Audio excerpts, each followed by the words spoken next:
Hello and welcome to Vantage this week, a show where we recap the highlights of the week gone by. A blast in Delhi shook the capital this week. It took place near the iconic Red Fort. Several suspects have been arrested and the National Investigation Agency has taken over the probe. The government has described the explosion as a terrorist incident. We will discuss that. In Bangladesh, Dhaka has come under tight security in recent days. A special tribunal has set November 17th as the verdict date in the murder and genocide case against former Prime Minister Sheikh Hasina.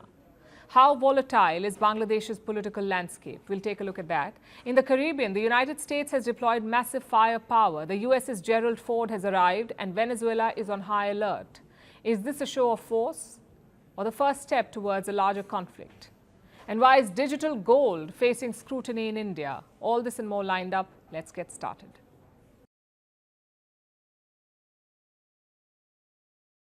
Let's get you the latest from the Delhi blast investigation. The probe is intensifying. 8 suspects have been arrested so far. The NIA has taken over the investigation. That's the National Investigation Agency, the NIA. It's India's top counter-terrorism body. Like I said, they have held 8 suspects, all of whom have links with the interstate module, the same one that was busted hours before the blast in Delhi.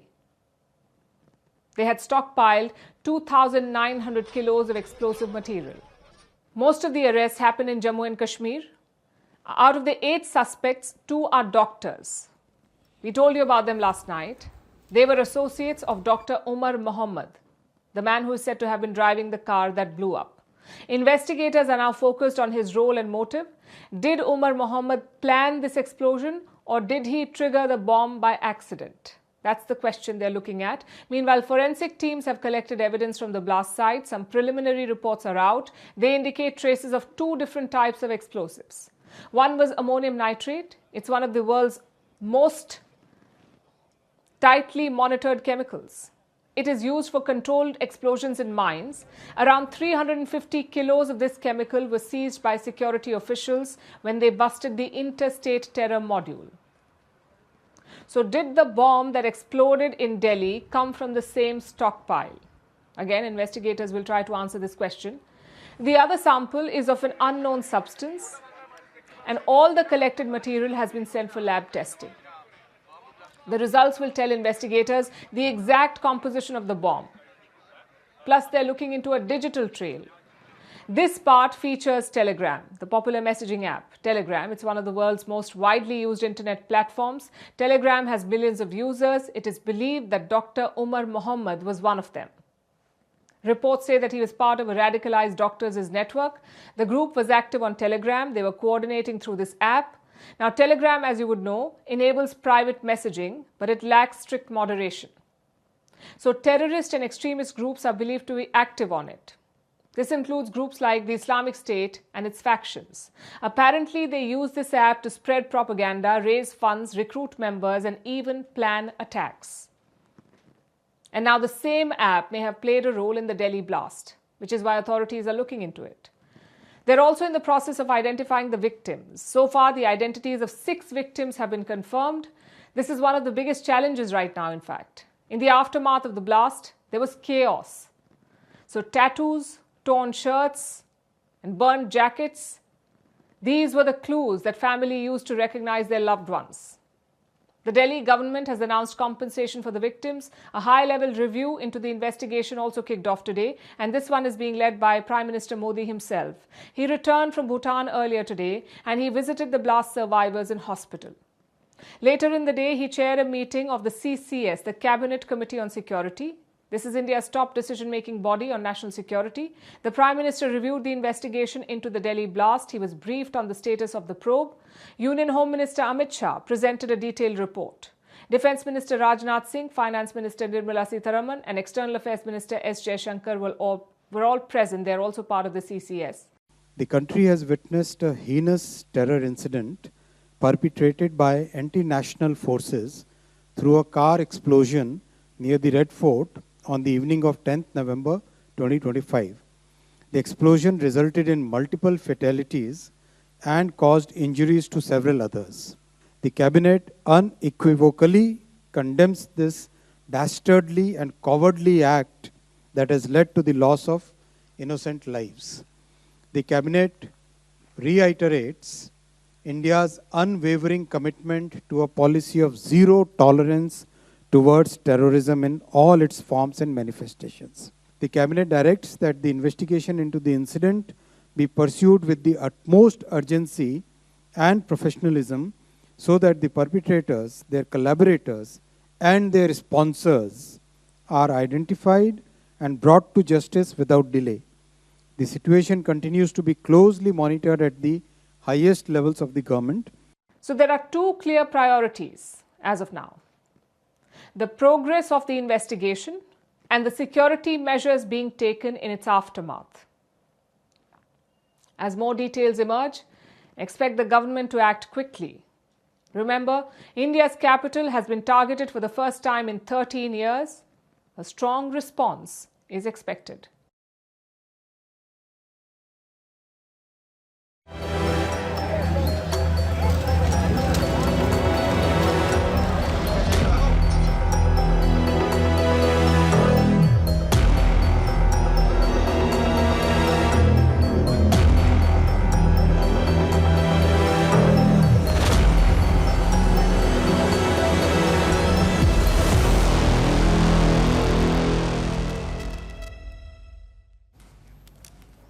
This was Delhi's first terror attack in 13 years.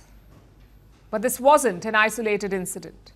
In the last 48 hours, multiple cases have surfaced across India, all related to terrorism. They happen in different states. They involve different methods. But when you connect the dots, you see a disturbing pattern emerge. We've already told you about yesterday's raids and how the Red Fort blast may be linked to them. 2 doctors were arrested in the raids and nearly 3 tons of explosive material was seized. Again, this operation spanned multiple Indian states.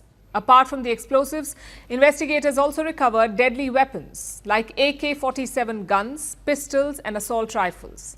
A resident of Lucknow was also arrested. Her name is Dr. Shaheen Shahid. She too was a doctor with links to the cell operating out of Faridabad.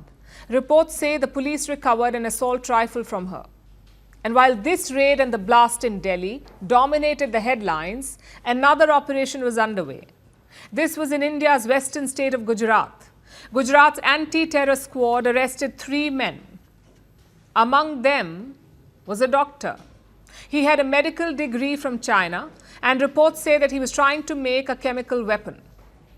Now this group, the one operating in Gujarat, was trying to make ricin. It's one of the deadliest poisons on earth. Ricin is made from castor beans. Even a tiny amount can be fatal. There is no known antidote. The treatment only focuses on keeping the victim alive and offering supportive care. Ricin is among the most restricted substances in the world. Its use, storage and transport are tightly controlled. Now, this group in Gujarat was trying to manufacture it. Where did they plan to use it? Apparently, they conducted a recce in 3 cities. Ahmedabad, the most populous city of Gujarat, Lucknow, the capital of Uttar Pradesh, one of the largest states of India, and Delhi, which is the national capital. These 3 cities were on their radar. When this group was caught, investigators found 3 pistols on them, also 30 cartridges and nearly 4 liters of castor oil. This group is said to have had links with the ISKP, the Islamic State Khorasan province. It's a regional offshoot of ISIS operating out of Afghanistan, ISKP. And how did these people in Gujarat get the weapons? Investigators say the weapons were delivered using drones. They were dropped across the Pakistan border at a secret pickup site. Now let's look at all the 3 events together: the blast in Delhi, the raids in Faridabad and Jammu and Kashmir, and the crackdown in Gujarat. Is there a connection? So far, no clear link has emerged, but there are similarities that are hard to miss. Each case involved doctors. Their credentials gave them cover. Each operation was spread over multiple states, from Kashmir to Faridabad, from Uttar Pradesh to Gujarat. This could have been a pan-India operation. The methods were sophisticated. Expertise to make chemical agents, drone-enabled arms drops, and industrial-grade explosives. This is not the old model of terrorism, where a single organization coordinated attacks from across the border. This is one professional, decentralized and adaptive group with multiple cells. There are small terror cells involving just 3 to 7 people. They hide in plain sight. You can arrest one cell, you can neutralize the second one, but the third one can still strike because the threat is no longer coming from a single concentrated source. The threat is distributed. This is India's new security challenge, and it demands a new playbook.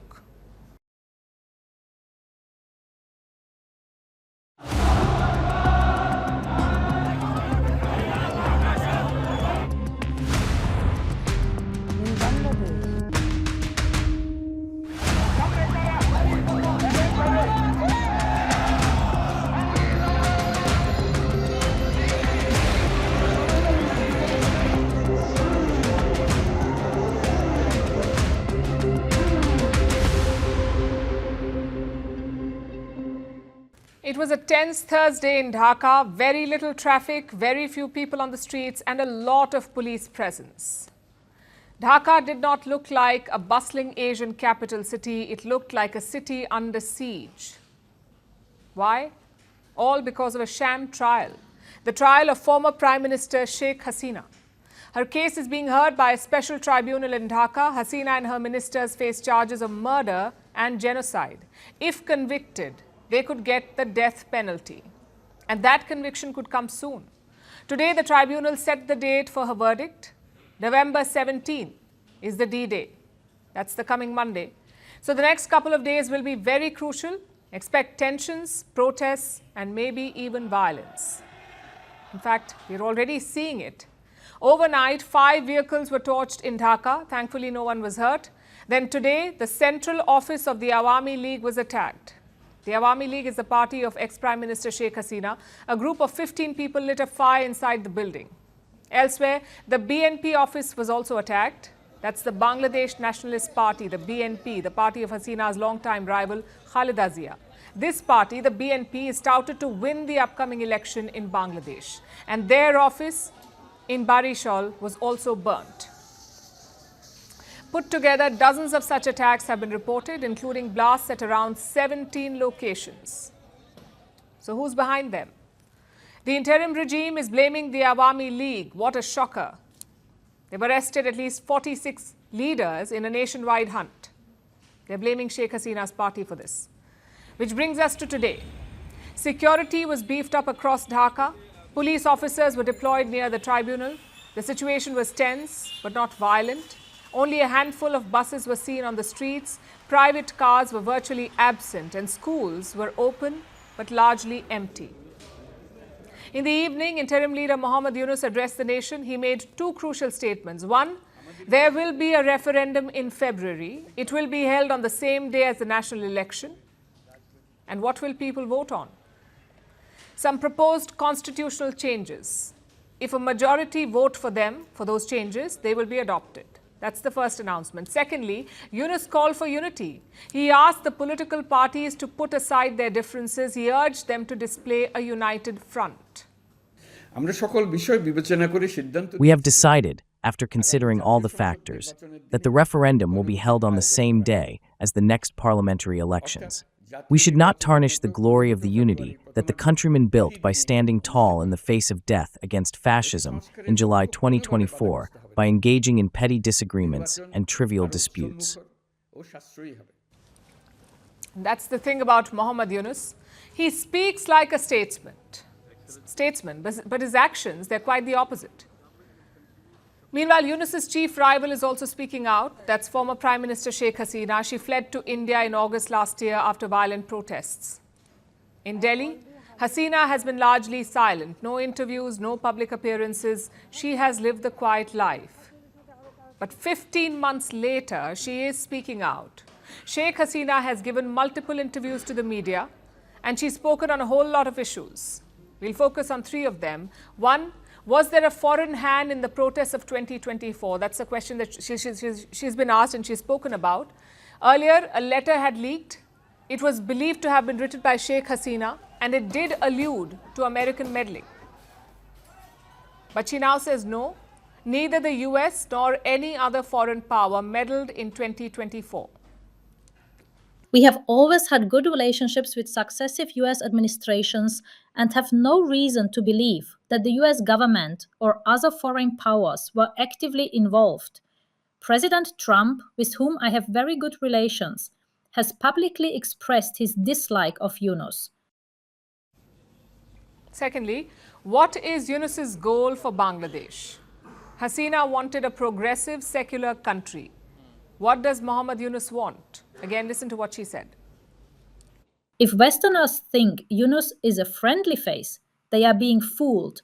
In fact, he is being used as the front man by the extremists in his administration, who are pursuing a sectarian, score-settling, and socially regressive domestic agenda. She's right about that. Mohammad Yunus does appear to be a front. The real power lies with radical Islamist groups. And that's a flashpoint with India too. New Delhi has urged Dhaka to keep such elements in check to promote peace and secularism. But Yunus is going the Pakistan way. He's giving space to radical elements. Which brings us to the third point. Does Hasina hope to return to Bangladesh one day? She says yes, but she has some conditions. The most important condition for my return to Bangladesh is the same condition that the Bangladeshi people require: a return to participatory democracy. The interim administration must rescind its ban on the Awami League and allow elections that are free, fair, and inclusive. Dhaka is not happy with Sheikh Hasina. They have summoned the Indian envoy to protest these interviews. Chances are things will escalate further next week. Once Hasina is convicted, Yunus will turn to India. He will put more pressure on New Delhi to extradite Sheikh Hasina. Like I said, this is a tense period. More than 15 months have passed since the horrible events of July 2024. I'm sure the people are hoping to move forward, but Mohammad Yunus will not let them. His politics depends on reopening old wounds.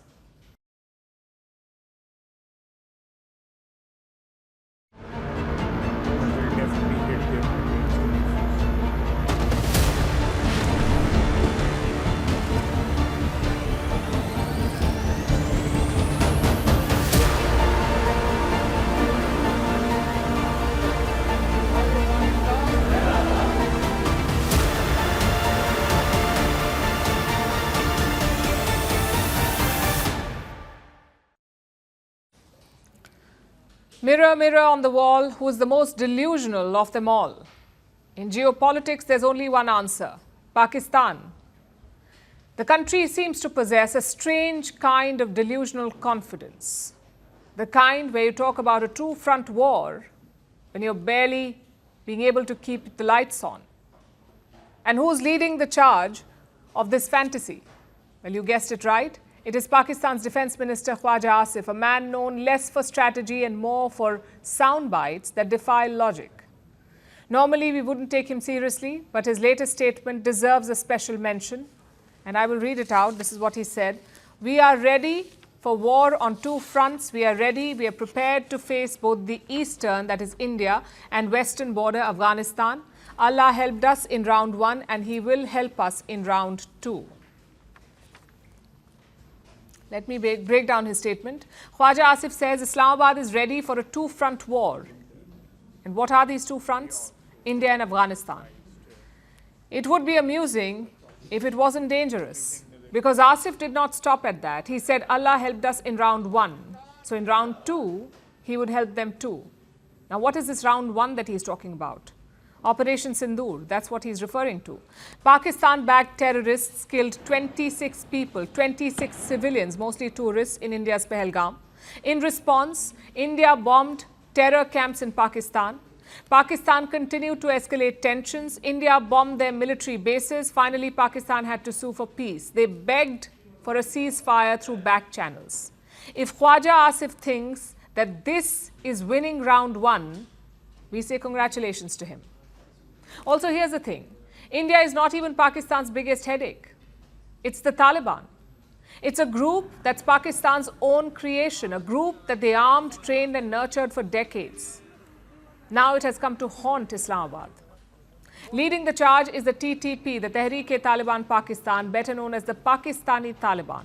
They're wreaking havoc in Pakistan. They're blowing up convoys. They're attacking police posts. Recently, a bomb blast killed 12 people in Islamabad. A TTP breakaway faction has claimed responsibility for the attack. But do you know who Pakistan is blaming? India, as usual. Here's what their Prime Minister said, and I'm quoting again. These attacks are a continuation of India's state-sponsored terrorism aimed at destabilizing Pakistan. But let's be honest, Khwaja Asif's war talk is not really about India or Afghanistan. It's about optics. It is about distraction, because right now the biggest war in Pakistan is not external, it is internal. A silent coup is underway in Islamabad. Pakistan's Army Chief Asim Munir is quietly redrawing the country's constitution. He is doing it through the 27th Amendment. It gives Asim Munir the power to control the armed forces and even the judiciary. How? Under the new title of Chief of Defence Forces. It grants him extensive powers. It seals his constitutional coup. Remember, Pakistan has seen 3 coups before. With Ayub Khan in 1958, Ziaul Haq 1977, Parvez Musharraf 1999. But this one, it's the most dangerous of them all because it comes disguised as reform. So when Khwaja Asif says Pakistan is ready for a 2-front war, one can't help but ask, which 2 fronts exactly? Because from where India is standing, it looks like Pakistan is already fighting multiple wars. It is fighting an economic war with reality. Its reserves are barely enough for weeks of imports. It is fighting a political war. Elections are pre-scripted and opposition leaders are in jail. It is fighting a civil-military war where generals rule and civilians only pretend to. It is fighting a credibility war, one that it has long lost since on the global stage. So when Pakistan talks about a 2-front war, maybe it should first try winning the one against itself. Because, and I repeat, right now their biggest enemy is not India, their biggest enemy is their own delusion. And no matter how many rounds Khwaja Asif claims to win, reality is not one of them.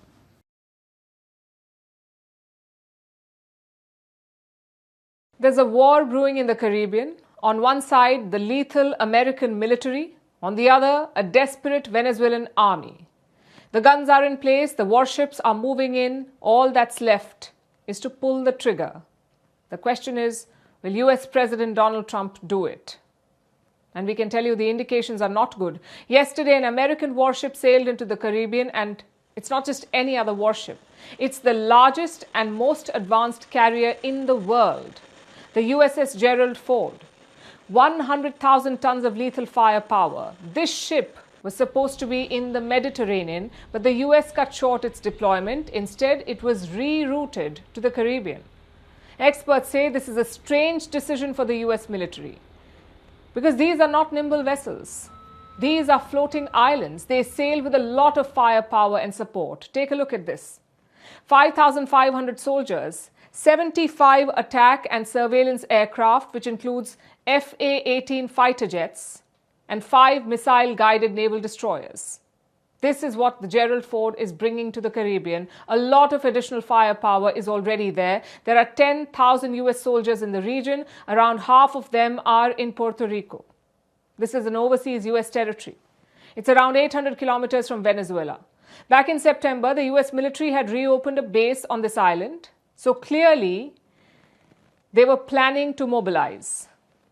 Other than the Gerald Ford, the US has 9 warships in the Caribbean, amphibious assault ship Iwo Jima, transport dock San Antonio, destroyer Jason Dunham, destroyer Stockdale, destroyer Gravely, missile cruiser Lake Erie, missile cruiser Gettysburg, combat ship Wichita, and nuclear submarine Newport News.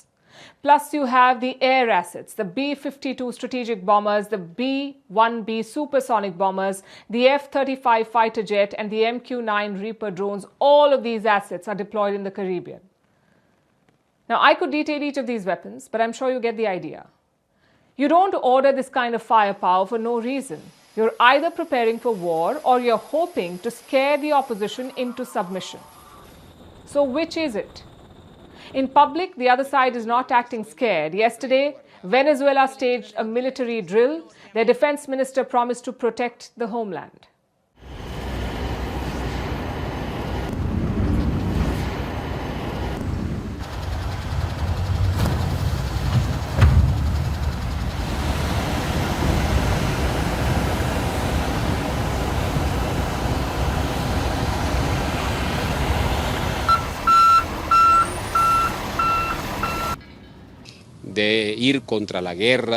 We are lovers of peace. We deeply love peace. We do not want war either here or anywhere in the world. But if they come to touch Venezuela, well, they will find us here.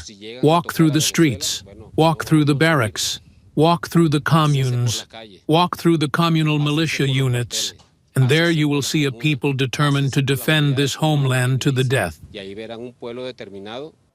I know it sounds very brave, but trust me, the Venezuelans are scared. If the US military is at your gates, anyone would be. Now, this conflict began over drugs. The US accused Venezuela of smuggling drugs into the US. They say President Nicolas Maduro is behind it. In fact, the US has a bounty for Maduro, $50 million for his capture. For the capture of the Venezuelan president, $50 million. Many of Trump's advisors want him gone. They're pushing for a regime change in Venezuela, and their tactics have been diverse. The most visible tactic has been the airstrikes. The US military has struck 19 Venezuelan ships in the region. Washington calls them drug boats. No evidence, no trial. We are supposed to take their word for it. Put together, these strikes have killed 76 people since September. Even US allies are not okay with these attacks. Look at the UK, for example. In September, they stopped sharing Caribbean intelligence with the United States. Do you know why? In a sort of protest against the strikes. Now, the UK has 5 overseas territories in this region. They gather a lot of intel from those sites, but none of it will be shared with the US.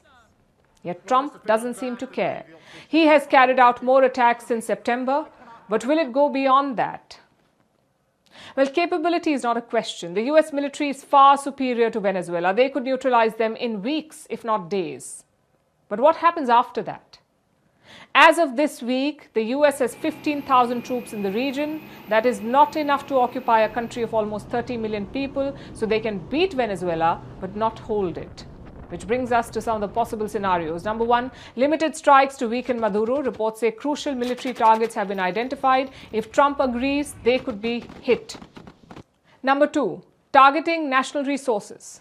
Oil is the mainstay of Venezuela's economy, and most of their oil is concentrated in the eastern part. Perhaps the US will try to take out those facilities, or maybe even take over them. And finally, possibility number 3, Maduro folds. He stands alone against the US. Yes, China and Russia have offered political support, but that means little during a war.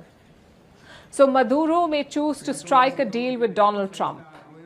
In fact, he's already tried once. Reports say that he made a proposal to the US last month. He offered all future oil and gold contracts to American companies. He also promised to end deals with Russia and China. Simply put, he tried to sell his country to the US, but apparently Donald Trump rejected it. And that's the tricky part here. No one knows what Trump actually wants from this episode. Is he signaling toughness on drugs? Is he trying to topple a socialist ruler? Is he eyeing Venezuela's natural resources? No one knows. All we can do is wait for the next deployment or airstrike. The bigger they are, the harder they fall. Just ask the BBC, the self-proclaimed gold standard of journalism, the flag bearer of neutrality. If you ask the BBC, they don't even know what bias means. That's how uncorrupted they are. Or so they claimed. Recently, an unprecedented scandal hit the BBC, a scandal that has claimed its top bosses, a scandal that has forced them to admit bias and apologize. Let's start from the top. Last week, The Telegraph published a report. It contained claims made by the BBC's former advisor, a man named Michael Prescott. Prescott's criticism revolved around one incident, an episode on Donald Trump. It covered his controversial speech from January 2021, the one before the Capitol riots, and it had a problem. The BBC team cut the clip in a peculiar way. See if you can spot it. We're going to walk down and I'll be there with you. And we fight. We fight like hell. We're going to walk down and I'll be there with you. We're going to walk down. We're going to walk down anyone you want, but I think right here we're going to walk down to the Capitol. And we're going to cheer on our brave senators and congressmen and women. And we're probably not going to be cheering so much for some of them. Two problems there. First, that BBC clip is a mix. It stitches two different remarks together, remarks that came almost 1 hour apart. That's the first problem. Secondly, it omitted an important part, the part where Trump asked his supporters to be peaceful. The Telegraph report claims that this was done on purpose. And on cue, the backlash began. The UK's Conservative Party wanted heads to roll. Over in the US, Trump's team called the BBC 100% fake news. This purposefully dishonest, selectively edited clip by the BBC is further evidence that they are total 100% fake news that should no longer be worth the time on the television screens of the great people of the United Kingdom. This controversy started last week, but surprisingly, the BBC said nothing. No defense, no clarification, and no pushback. Then yesterday night came the big announcement. Two bosses at the BBC stepped down, Director General Tim Davie and CEO of News, Deborah Turnus. Both of them resigned yesterday night. They took responsibility for the edited clip. At the same time, they rejected any systemic bias. I would like to say it has been the privilege of my career to serve as the CEO of BBC News and to work with our brilliant team of journalists. I stepped down over the weekend because the buck stops with me. But I'd like to make one thing very clear. BBC News is not institutionally biased. That's why it's the world's most trusted news provider. Today, the BBC went a step ahead. The organization's chair apologized for what happened. Let me quote from his statement. The conclusion of that deliberation is that we accept that the way the speech was edited did give the impression of a direct call for violent action. The BBC would like to apologize for that error of judgment. Needless to say, US President Trump is thrilled. He claims all BBC journalists are corrupt. He also accused them of trying to meddle in the elections. And what is London saying?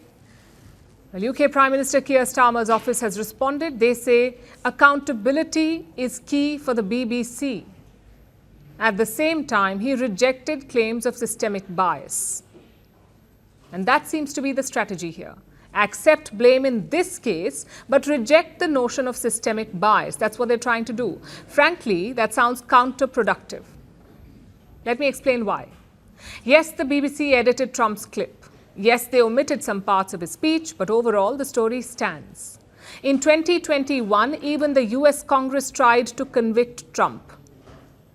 The House found him guilty of inciting a riot, and in the Senate, 57 lawmakers voted to find him guilty. That includes 7 Republican senators too. So the BBC story is hardly an oversell. Despite the edit, which is problematic, you would expect them to stand by it. As far as bias goes, the BBC has done far worse. They have refused to call Hamas terrorists. They call the terrorists in Pahalgam gunmen and militants. They call Jammu and Kashmir Indian administered. All of this suggests a systemic bias. Instead of admitting any of that, the BBC bent the knee to Donald Trump. They portrayed this as a one-off. Just think about it. If this was some other world leader, would these bosses have resigned? Maybe a prime minister in Asia or a president in Africa. Do you think the BBC bosses would have resigned? Absolutely not. So this is not some moment of self-reflection for the BBC. This is selective reflection. They're not taking responsibility. They're just evading Trump's anger.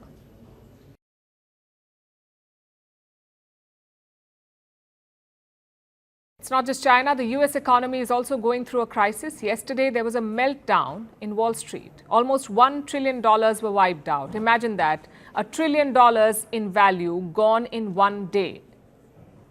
It was the worst trading day for Wall Street in a month.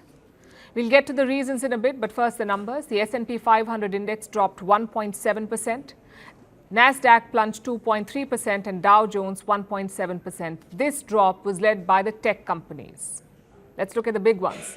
Elon Musk's Tesla plunged almost 6.7%. Nvidia dropped 3.6%. And AI company Palantir lost 6.5%. These numbers give you the full picture. As business journalists love to say, it was a bloodbath. The question is, what triggered it? Three things. Number one, the uncertainty around interest rates. America's central bank has cut interest rates twice this year, once in September and again in October. The markets were expecting another cut in December. Last month, the odds of a cut were 96%. Now it's down to 52%. Why? Thanks to the US government shutdown.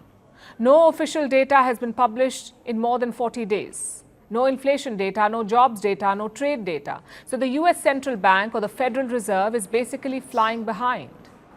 Hence the confusion over a rate cut. Reason number two is the tech bubble. AI companies have led recent market rallies. They announce global investment deals. They invest billions of dollars. They pump up their stock and the index. But recently, experts have started asking a fundamental question. Will these investments pay off? A recent study found that 95% of all AI investments are not making money. Simply put, it could be a bubble. And this has led to a fall in investor interest. Same with companies like Tesla. For years, it was the pioneer in electric cars. Tesla had the first mover advantage. But now, most legacy car makers produce EVs. So suddenly, Tesla is not unique anymore. Next is reason number three, the Trump chaos. First the tariffs, then the fight with the central bank, then the shutdown, and now tensions in the Caribbean. Donald Trump is taking America on a crisis roller coaster. And this is bad news for the markets. Investors like stability and consistency in policy. But Trump likes the opposite. He thrives by creating confusion. The question is, what is next for the US economy? Well, first we need to see the data. How many jobs were created in October? How many were lost? What was the inflation rate? Only then can investors make an informed choice. Officials say the data will be published as soon as possible. So that's the first piece of the puzzle. The second piece is trade. Trump promised 90 trade deals in 90 days, and that was way back in April. In reality, he struck less than a dozen deals. So the pressure is mounting on the White House. The tariffs are slowly eating into household expenditure, that too with Christmas around the corner. So Trump is turning to Latin America. He's set to sign trade deals with 4 countries, Argentina, Guatemala, El Salvador, and Ecuador. As part of these deals, tariffs on food items will be cut. We are talking about things like coffee and banana. Tariffs will be cut. Same with Brazil. Trump picked a fight with Brazil earlier this year, but recently he's toned it down. He praised Brazilian President Lula in his United Nations speech. He also promised an expedited deal for Brazil, and looks like it is on track. US and Brazilian officials met this week. They're hoping to seal a deal, a trade deal, by the end of this month. So clearly, Trump is backtracking. The predictions of April are coming true. Yes, countries scampered to sign deals with Trump, but the tariffs also drove up inflation. Let's see how Trump navigates this quagmire.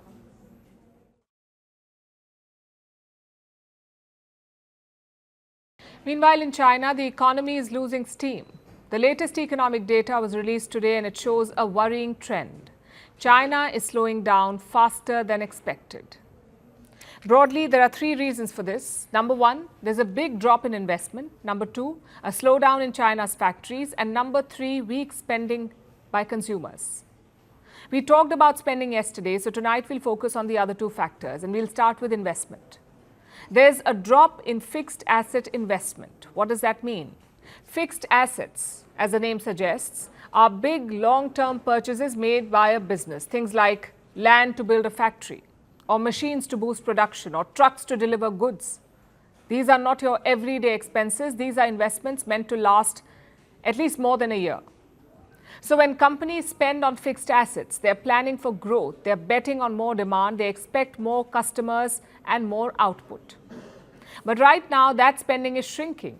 In China, fixed asset investment dropped by 1.7%. That's for the first 10 months of 2025, a drop of 1.7%.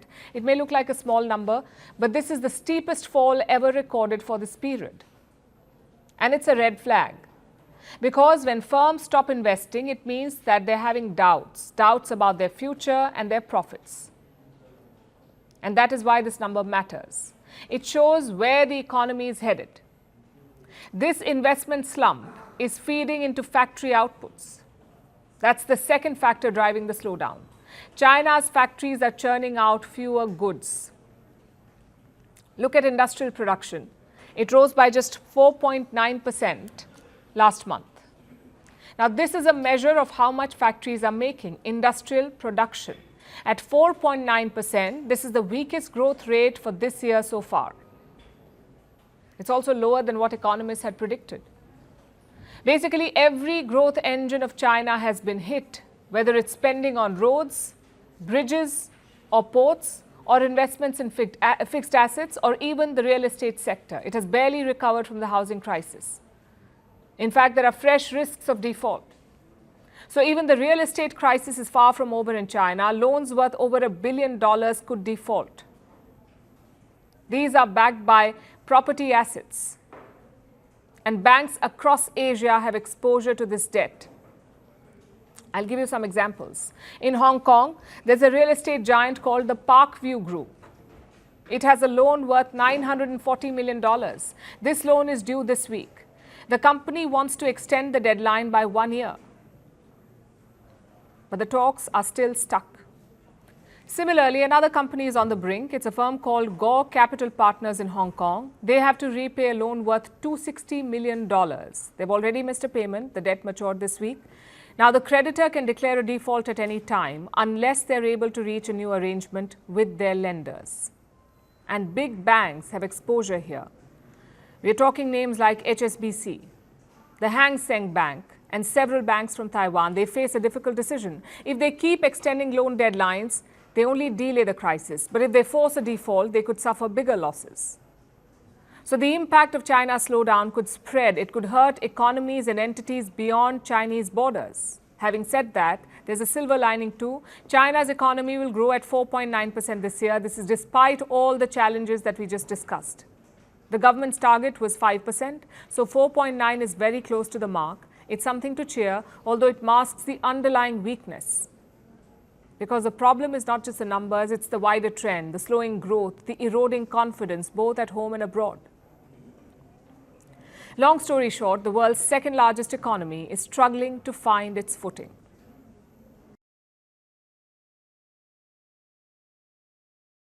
Our next story is from the world of finance. It's about gold, but not the kind you wear or store at home. This one exists on your phone. It's called digital gold. Millions of Indians are buying it every month. It looks easy and feels safe. But India's market regulator says it may not be. SEBI has issued a warning. SEBI is the Securities and Exchange Board of India. It has issued a warning against digital gold. It says these products are completely unregulated, meaning SEBI does not monitor them, it does not license them, and it cannot protect investors if something goes wrong. Experts say this warning is timely. So what exactly is digital gold? Why is the warning coming now? And what risks are you taking when you buy gold online? Here's our report. Gold has always been India's favorite obsession. But in recent years, a new version of it has taken over. It is called digital gold. It's shiny, easy, and just a click away. You can buy it on an app with as little as 10 rupees. But here's the catch. India's market regulator says it's risky. The Securities and Exchange Board of India, or SEBI, has issued a public warning. It told investors to be careful while buying digital gold or e-gold online. The reason? SEBI says these products are completely unregulated. In simple words, SEBI does not monitor, control, or approve them. They are not securities, not commodity derivatives, and not part of SEBI's jurisdiction. That means if a digital gold platform collapses or fails to deliver your gold, SEBI cannot protect you. So, what exactly is digital gold? It's a fintech product that lets you buy small amounts of gold online. One can buy it through apps like Paytm, PhonePe, or Google Pay. You pay money, and the app claims to store the same amount of real gold in a vault for you. You can sell it back anytime, or even ask for physical gold delivery later. It sounds convenient, and that's why it's booming. In 2024, India reportedly invested around 1.5 lakh crore rupees, or about $16.9 billion in gold. Out of that, about 13,888 crore rupees, or $1.57 billion, was reportedly invested in digital gold. That's nearly 10% of all gold investments in India. UPI transactions for digital gold have exploded too. They have seen a 377% jump in just 16 months, touching almost 100 million transactions by August this year. But SEBI's warning is a reminder: not everything online is safe. Digital gold works outside the financial rulebook.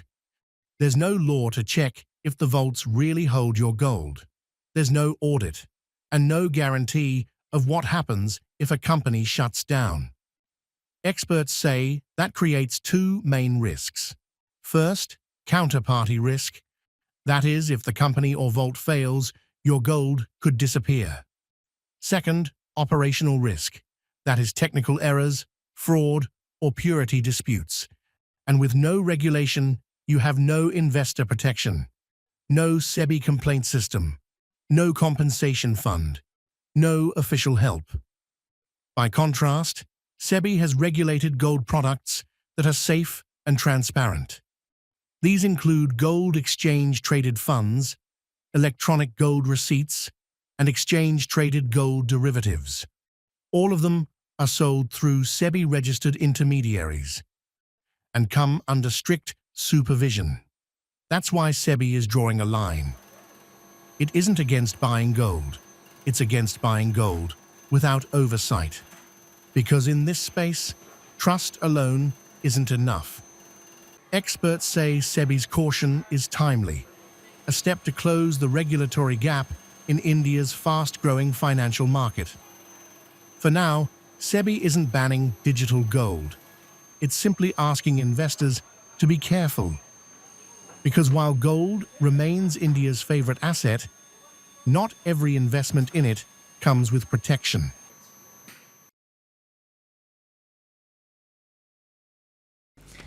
Every year, American capitalism has a ritual. For Swifties, it's a surprise album drop. For Wall Street, it's the Warren Buffett letter. And this year, it hits different. Because after 6 decades at the helm, Warren Buffett is signing off. The Oracle of Omaha is stepping down. He will retire as the chief executive of Berkshire Hathaway. At 95, he says he's going quiet, and he's doing it with one letter. Now, it's hard to overstate the scale of this story. This is a man who built a $1 trillion empire. He's outcompeted hedge fund hotshots for 6 decades. He survived scandal, recessions, bubbles, and Bitcoin memes. But before the violent start, this is not a puff piece. Warren Buffett was not a flawless oracle. He missed tech for years. He bet on airlines repeatedly. He called himself dumb more than once, and he meant it. The legend is real, so are the mistakes. And that, maybe more than the billions, is the lesson here. So here are 5 lessons from his many letters in life. Lesson number 1, money compounds, but character compounds faster. You see, Warren Buffett obsessed over compound interest. He made Berkshire Hathaway what it is. But quietly, what he really preached was compounding character. And this is something he famously told executives: lose money and I will understand. Lose reputation and I will be ruthless. Reputation, trust, goodwill. Those, according to Buffett, were the real currency. That's not to say money is not important, but in the long run, it outperformed the market. Lesson number 2, be patient, like embarrassingly patient. Buffett famously believed that time was the ultimate ally. He held Coca-Cola for decades. He sat on cash when the world jumped at stocks. He shrugged at market hysteria. But here's the thing that he quietly taught. The long game applies outside markets too. You do not get rich overnight. You do not build trust overnight. You do not become wise overnight. But you can do all of it slowly, boringly, beautifully. Only if you show up, stay curious, and don't panic sell your principles at the first sign of volatility. Lesson number 3, simplicity beats sophistication. We live in a world where finance bros invented acronyms. Meme stocks are the new trend, but Buffett stuck to the boring rules. Understand the business, buy it cheap, hold it long, and do not overcomplicate what does not need complexity. There's beauty in that almost childlike clarity. Warren Buffett once joked that he only invests in businesses that a 5th grader can explain. He missed a few rockets, sure, but he also avoided a lot of craters. Lesson number 4, accept your mistakes and learn to move on. Warren Buffett made mistakes, spectacular ones sometimes, but he did not hide them. He did not bury them in the footnotes. He put them in letters like cautionary tales. Why? Because he was not in the business of perfection. He was in the business of learning. His motto was simple: you screw up, you will misjudge, you will do the wrong thing. Whether it is buying stocks or making life decisions, just don't double down on stupid. Don't pretend you're infallible. And most importantly, don't let shame paralyze evolution. According to Warren Buffett, it's never too late to get better, which brings us to the last lesson, and quite an important one in the times we live in: the importance of kindness. Your legacy is not just money. Of course, wealth is very important, but kindness matters too, and especially the impact you leave behind. In fact, I'll read out what he said in his last letter, a part of it. When you help someone in any of thousands of ways, you help the world. Kindness is costless, but also priceless. Keep in mind that that cleaning lady, as much as a human being, is as much as a human being as the chairman. I'm sure there are 100 more lessons. Warren Buffett's exit brings us to the end of an era. The Oracle of Omaha may be stepping back, but the lessons, well, those still keep earning. Apple has reinvented the pocket, and I'm not even kidding. It has introduced the iPhone Pocket. For around $230, you can buy a bag that looks like a sock. It has no zip, no structure, no security, just the Apple tag beside it, which justifies the ridiculous price. And if you think that's crazy, remember, people are actually defending it because apparently loyalty now comes in nylon in 8 different colors. Take a look.